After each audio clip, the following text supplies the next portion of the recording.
Hello, everybody. My name is Christopher Saunders, and this is the Connecticut Sports Talent Show, where we talk all things talents in Connecticut. And on tonight's show, I'm pleased to have on the assistant coach and pitching coach, not of high school, because typically I've been in the high school ranks doing all around Connecticut, but I'm going to the college ranks, and in this term is in the NEC, and I'm staying in Connecticut, as always, as this is the CT Sports Talent Show in Central Connecticut State University. Coach Hall, Patrick Hall is with me. Coach, I appreciate you coming on. Yeah, thanks for having me. Look forward to spending some time here with you. Coach, I've seen your tweets as far as with pitching and just kind of dissecting that and the whole nine. I'm sure we'll be talking about that later on because it's great to be able to kind of pick your brain with that, especially a college coach that has seen as many games as you have. But really quick, I want to get into Central because you guys have had a stellar season, which Central seems to have very consistent of over the course. It's not a blur, it's a consistent thing what you guys are doing. Just kind of talk about the season a little bit if you can, really quick. Sure. Yeah, no, like I said earlier to you, I think the guys, all the credit goes to the players. They've put a heck of a lot of time in. In the weight room and in the fall. We try to practice at a pretty fast tempo so that when the game comes around, it's more or less just them going out and performing because practice they've been pushed quite a bit. We got a pretty good mixture of some guys that were returning that have had big roles in the program for the last year, 2 years. We lost a couple guys to graduation, and we lost a couple guys to the transfer portal. But we were able to bring in Ramon Jimenez from Boston College, who's take care of first base, and Jimmy Sullivan from the University of Virginia from Wethersfield, who has stepped in left field, and over the last 3 or 4 weeks has performed very well. And both are great kids and love, they fit in great from a chemistry standpoint. So, I think from a pitching staff, we've had some returners, guys, familiar faces in Dominic Nyman and Jake Newman and Anthony Mazzucato. And then, Vinny Spazzucco, who was starter last year, he moved to the bullpen this year and has done a very nice job. And Luke Garofalo, who was a transfer, had come in last year and performed at a very high level, continued that over in the NECBL in the summer, and has continued to do it again throughout the course of the year for us. So our defense is right there at the top of the league. We take great pride in hitting a heck of a lot of ground balls, and Coach Hickey is very determined to make sure that we take care of the baseball. Coach, it's great to hear that you guys put the ball in play because I'm a big stickler, and it's funny because I kind of had like a semi argument with my friend's dad rather. So we went to the Yankee game on Friday, right? And we were looking at the averages of both Tampa and the Yankees, and it was just disgusting how many guys were hitting below 250, 240. Guys were batting in the 100s, 150s. It was just awful. But he made the comment how guys don't want to hit, like, they don't care about average. They just want to hit line drives, have the high exit velocity. It sounds like to me that the big preach in Central, and you can correct me if I'm wrong here, Coach, is that putting the ball in play, but trying to be able to focus on the average is a big factor for this team. Yeah, I mean, we have some guys that can handle the bat and can do some different things. We got guys that can, really, take care of some tough pitches from the opponents. Guys that can bunt, guys that can hit to all fields. Coach Hick has preached that his entire career. We spend a lot of time on breaking ball machines and doing things that will allow us to have success when we're in those negative counts. Because at the end of the day, I mean, when you're playing up north in March and April, and it's cold out, and guys' bodies aren't moving quite as well, you have to be able to put the ball in play and manufacture runs, because quite frankly, you're not scoring a whole heck of a lot of runs early on in March and April because the weather conditions don't allow you to do it because of the winds and so on and so forth. So we spent an awful lot of time and preached that, and Charlie's always preached that. And Robbie Bono, who's been with us for a long time now, he works with the hitters, and Bobby Nena came over this year as our volunteer, as Franklin left to go to Army, and those guys have done an outstanding job. Mm-hmm. Franklin Jennings is a guy that people may not remember, but he was a part of Central for a number of years. Was a talented outfielder, if I remember right, for Central. That's correct. He came in as an infielder, but he eventually moved to the outfield. And I know, and I saw because I follow him on Instagram, and he's doing great things with Army, and it's always good to see guys kind of leave the nest when they're allowed to and they're able to, right, and be able to go for success.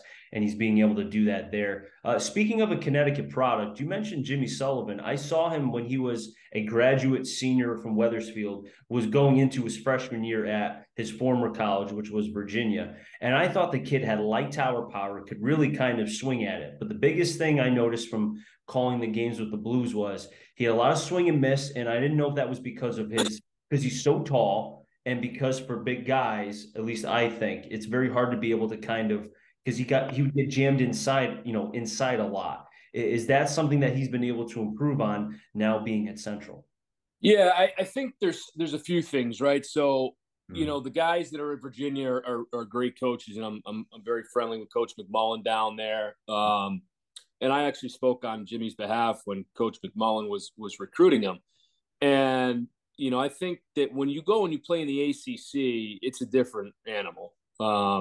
You got some of the best pitching in the country and some of the best players in the country. And if you don't perform right away, somebody else is going to perform.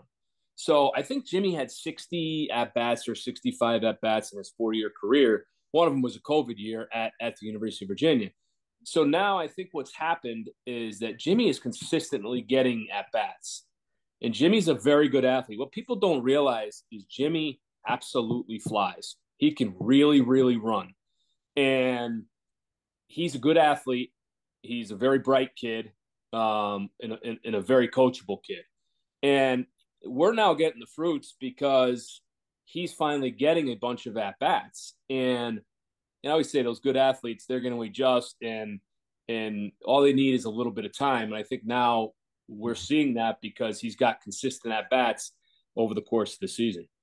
It sounds like to me, Coach, as far as the team is concerned, because there's a lot of Connecticut kids, which I think it's fantastic to be able to have that. But there's a mix of talent, both from outside the state, but also inside. And this is not something that's just been happening 1 year. Central has been doing this for a long time. And the proof is in the pudding by what you guys have done, getting to regionals. I remember, I think it was a couple years ago against LSU. You guys took them to the final innings, and it was a nail biter, close game. It's a shame that you guys had to lose that game, but you're talking about, just a year prior, maybe 2 years, Arkansas. Then you're playing LSU. You're playing blue blood SEC teams, and you guys are competing, and that says a lot. And I don't mean that in a insulting way by any means. Yeah, no, I think we've, like I said earlier, Coach Hick has created a culture over the years there that is blue collar, tough, hard work. So when we were able to get on the stage, really we've been there a bunch. But in 2017 we played, in TCU regional, and we played TCU and in Dallas Baptist, which some people know and some people don't know. They're an outstanding baseball program. And we took, both games were great games, 9-6, and the other one was 6-5. And we ended up out hitting, Dallas Baptist, and we fell a little bit short. 2018, we had a bunch of injuries. We had a very similar team. 17, we had a bunch of injuries. 19, we go back.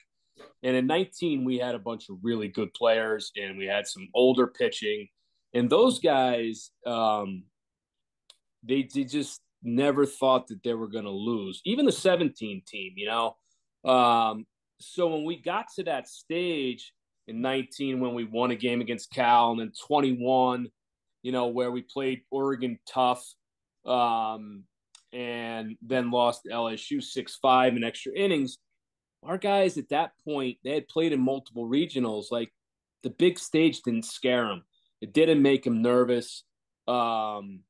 It's nice to have talent, right? So those guys were able to handle some of the velocity that they were going to see at those bigger programs. And it's not just the starters, because the teams in the Northeast, and obviously we see it with UConn, but the teams in the Northeast have pitching, but the teams in the SEC and the ACC just have more of it. So the depth just continues to come out of their bullpen. Whereas in the mid majors, you know, you may have one or two guys and then boom, but they'll have three or four or five or six guys in their bullpen. So I think it's the belief in our guys and our players and the coaching staff showing the belief in those guys that they can compete at a high level nationally. You know, I would think, and you speak of the national part. I mean, UConn last year lost in the Supers to, I think it was Stanford, if I remember right. Obviously, Stanford went on to the College World Series, and I think they didn't even win a game. They went 0-2 or something like that. Between UConn and Central, I know there's other schools in the Northeast, but I would think that because, again, college baseball is one of those rare sports where it's not like college football where you could see, I mean, look at the top 10 or top 25, right, in terms of college baseball. Half of those, or maybe 75% of those teams, their college football teams would never be ranked in the top 25 when it comes to football. But baseball, it's completely different. It's very unique. Obviously, anybody can win on any given day. Look, LSU was ranked number one. They lost to Nichols. Yeah. Nobody would have ever thought that. I think, Coach Hall, that, the game of baseball and what you guys are doing, and also UConn and other schools, you're changing how the Northeast, I think, is viewed. Maybe not amongst scouts because they see things different. They kind of get it. And, overall, but I just think in terms of baseball fans of college baseball, I think they're starting to realize the Northeast boys, they can play a little bit. Yeah, there's a lot of grit up here. I mean, UConn has done very well. I mean, Northeastern's very good this year. I mean, you go back and think about the Stony Brook teams, right? You think about St. John's. There's so many, Maine's having a great year, Binghamton, like Bryant. There's so many good baseball teams up in the Northeast. And, I think there's great baseball coaches, and the kids, like I said, they have grit and the facilities are getting better year after year. So, the kids are going to have, the ability to continue to develop, whether it's, turf fields or whether it's indoor facilities. Mm-hmm. The game has really evolved, from a resource standpoint over the last, 15 years. I mean, this is my 25th season doing it. And, over the last 15, it's been, you've really seen an uptick in the resources for baseball. And with the amount of years that you've been a part of the program, 25 years, that's a long time. That's about 90% about as long as I've been alive because I just turned 30. So congratulations to you. I don't want to make you sound too old. But over the course with Central, right, and with the success that you guys have had, has the recruiting, and I know the rules with obviously NIL and other things have kind of come into play, and that can also play a factor. We don't have to talk about that as far as that is concerned, but just overall with the recruitment, with the success that the team has had, has there been, I don't want to say an uptick because I feel like there still was an attraction because of what you and Coach Hickey have done, obviously being Connecticut, and kids want to stay local because they want their family, they want their friends to come and watch them. But have you seen anything change with recruitment of the town, of the players over the last 15 years, 10 years, something like that? I mean, I think, kids are kids. They want to be pushed, right? They want to win. That's just natural life stuff for anybody, for that matter. And I think that they, by what we've been able to accomplish, a lot of times our players are our best advocates, and having them have good experiences and be able to have success, mm-hmm. And get better and develop and have an opportunity to play professionally and get a solid degree. It allows us, our jobs get a little bit easier. We have the administration, we have a great field. We have now the rec center where we can do some indoor stuff, which mm-hmm. has been outstanding. And that was, replaced 4 years ago. We used to have a bubble there, and, it's kind of a state-of-the-art recreation center. That's helped. But I think, a lot of the kids that we recruit are Connecticut kids. We'll go out of state for some kids, some pitching here and there. But, I mean, our top three pitchers, you think about Newman, Spazuko are both from Southington, Nyman's from West Hartford, Mazzucato's from Ellington. Garofalo is a Connecticut kid. our second baseman's a New York kid, and we did okay in the transfer portal with a couple guys. Jimenez, like I said earlier, BC kids from Massachusetts. Um, and I just think from a recruiting standpoint, it's still the same. Like I said, kids want to win, they want to work hard, they want to be pushed, and they want to be able to trust you. And it seems like, Coach, that they have been able to not only trust you, but they really buy into what you and Coach Hickey and the rest of the staff are saying. And like you mentioned too about the Connecticut kids, or just Northeast players in general, they have that certain grit. Like you said about the 17 team and the 19 team. They could have been playing the Yankees and they would have felt like, we're not losing this game. We're going to find a way to win. And that sounds like kind of what this culture, like you said, with Coach Hickey, has really been building over the last so many years. Yeah, and I think as long as Coach Hick is there, and as long as I'm there, and Coach Bono and Coach Nana is, we're going to push you, and either you're going to adapt to our style of making sure that you work awfully hard, on the baseball field and in the classroom, or it's going to be difficult for you, But if you do what's asked of you, you're going to have a great experience, and you're probably going to win a lot of games. So with you being the pitching coach and me being a former pitcher, I got to ask you some questions about the pitching side. With the way that the game has evolved, and I don't know how much technology, and I'm sure Central has a lot as far as with Rapsodo and with the slow motion, being able to see the ball come out of the hand, the spin rate and all of that. But I also know you may be also old school as well. The old school never leaves you. At least maybe I'm wrong here. But it doesn't.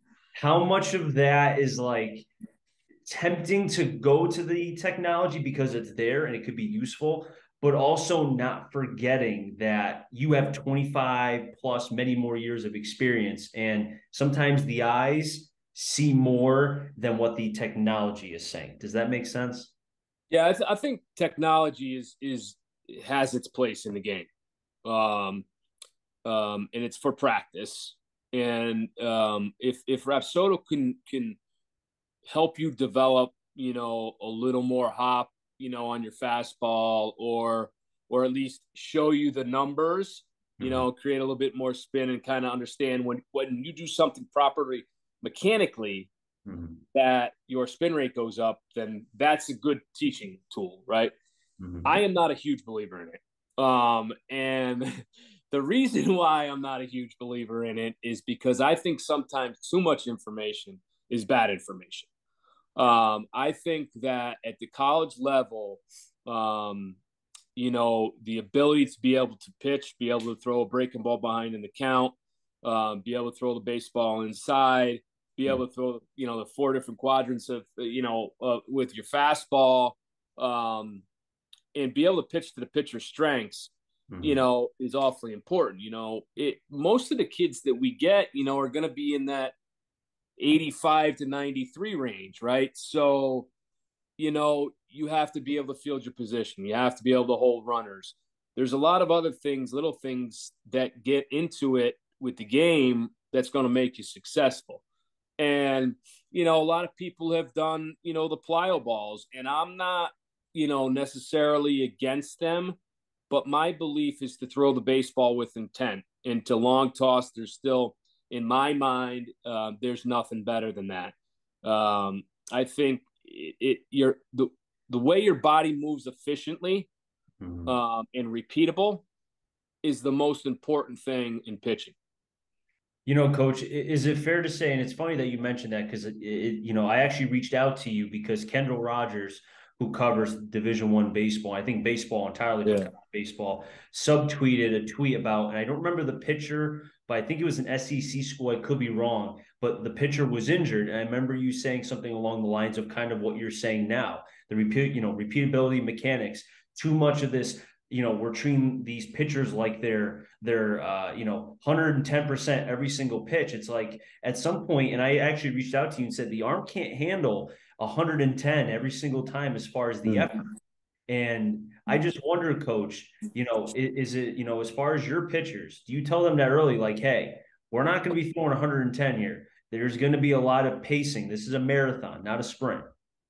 Yeah, and I think, to the kids' thoughts, because you have to get inside their head to see what they're thinking, because then you create trust, right? And then you could really kind of break down what I'm thinking and what they're thinking and try to figure out what's going to work best for the baseball team.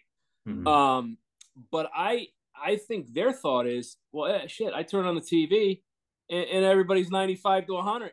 I got to throw 95 to 100 because they want to play in the big leagues.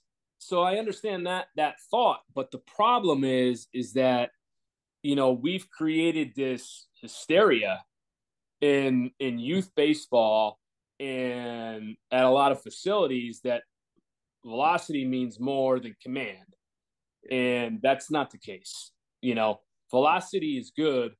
Sometimes it's just the maturation process, and let that catch up. Yeah. And then eventually you're going to throw hard, right? Or you're going to throw harder. You might not throw hard enough to pitch in the big leagues, but you'll win a lot of college games. You'll get the memories of going to, a regional or two, and then you'll go to work like most of us do when we're done playing. But I think it's a fine line. I think that walks are up across the country, and I think that causes issues with more runs are going to score. And then pitching behind, now more home runs. I don't know if you saw Kendall's tweet today. There's 2,200 more home runs in Division I baseball this year than there was last year. Okay, from 2019 until now, there's 6,500 more home runs. Like, why is that? And part of it is guys are throwing harder, right? And hitters are reviving, getting better. But I think a lot of it's pitching in 2-0, 3-1 counts. It's awfully hit there, and I do think the baseballs are juiced, to be honest with you. But that's another topic. I do find it very unique, Coach. We'll end it right here, and I appreciate you coming on that. Every single college game that I have watched on ESPN that they have shown, right? Vandy in Tennessee. Ole Miss was playing, I think, Auburn, if I remember right. The game, and there's been others that have been on too, and I try to watch when I can. These games are very high scoring. I haven't seen one game yet where it was 2-1, 1-0, 3-2, whatever. I think the combined average total was probably about 14 runs that I watched game-wise. So, like you said, what does that speak to the fact that guys are falling behind? Or is it they're throwing hard, but they're not throwing quality strikes? They're throwing strikes basically right down the middle or in the hitter area without any sort of command, which then comes in, like what you said, command over control. There's a big difference. Yeah, and I mean, if you think about it, right, these are, from grown men throwing the ball. When we went to LSU this year and they stomped us pretty good early in the season, their pitching staff was outstanding. And I mean, their whole program and the coaching staff was another tremendous experience. But I mean, they're running guys out of the bullpen that are freshmen. They're 96, 97, 98, and the one thing that I see across the board, and this isn't necessarily about LSU, but across the board, is guys being able to spin the ball. And to me, you got to spin it to win it anyway. Like, it's always a pitch that if you throw it behind in the count, or you throw an 0-0 pitch, or you have a wipeout slider, it's a heck of a lot easier. It makes your heater look a little bit better. And I think that's been part of the whole velocity training that we've gone to, rather than being able to go out and really be able to pitch, throw a right on right changeup, be able to throw 3 pitches consistently for strikes. Whereas back in the, 80s, 90s, early 2000s, when nobody was throwing 96, 97, 98, 100, at least not a lot of guys were, you had to pitch. Coach, I really appreciate you coming on. A lot of fun being able to talk with you about pitching in the Central program as well. Best of luck as far as with Stonehill for the last 3 games, and also for the conference tournament. And then who knows, maybe you guys have a date for another regional. Well, I appreciate you having me on, and great chatting with you. If I could ever do anything for you, please reach out. I appreciate that, Coach. Thank you. That wraps things up in the CT Sports Talent Show. So until next time, stay safe. Remember, CT stands for Connecticut Talent. I'm your journey, find them all. Do their share, everybody, and be well.